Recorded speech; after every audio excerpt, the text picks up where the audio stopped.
భారత రత్న బడుగు బలహీన వర్గాల ఆశా జ్యోతి మన నాయకుడు బిఆర్ అంబేద్కర్ గారి 133వ జయంతిని పురస్కరించుకొని మహబూబాబాద్ జిల్లా కేంద్రంలోని వారి విగ్రహానికి వారికి ఘన నివాళులు అర్పించడం జరిగింది.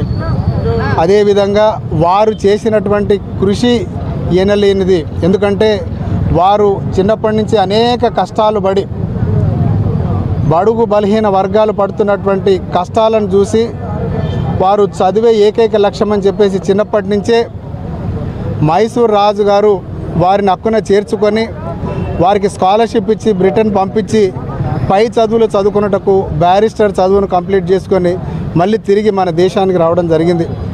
అదేవిధంగా మన భారతదేశానికి రాజ్యాంగం రచించే గొప్ప నాయకుడు.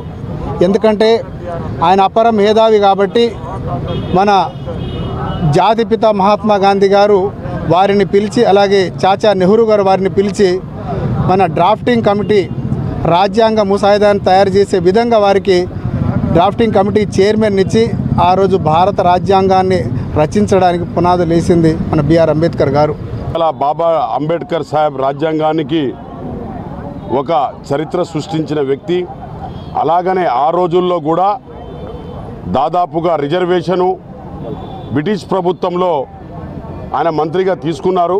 ఆ రోజుల్లో గాంధీ అడిగారు, మీరు ఎందుకు మంత్రిగా తీసుకుంటున్నారు, ఇంకా 6 నెలలకు రిజర్వేషన్ మన రాజ్యాంగమే మన స్వతంత్రమే వస్తుందంటే ఆ రోజుల్లో అంబేద్కర్ సాహెబ్ కూడా ఒక అన్నారు, బాబా అంబేద్కర్ సాహెబ్, సార్ రిజర్వేషన్ అనేది ఇక్కడి నుంచే మొదలు పెడతా, నేను తీసుకునేది నా మంత్రి పదవి నా కొరకు కాదు, లేకపోతే నా సంతోషానికి కాదు, నేను వేరే కాదు, నేను అంబేద్కర్గా నేను ఇక్కడి నుంచే నేను రిజర్వేషన్ మొదలు పెట్టాలని తప్ప ముందు నుంచే మొదలు పెడితే మీరు కూడా స్వతంత్రం వచ్చినాక రిజర్వేషన్ ఇస్తారని నేను భావిస్తూ ఇక్కడి నుంచే నేను మంత్రి పదవి తీసుకున్న అన్న ఆ రోజుల్లో ఆ ఆలోచన విధంగా అన్న మహారాజు ఆయనే.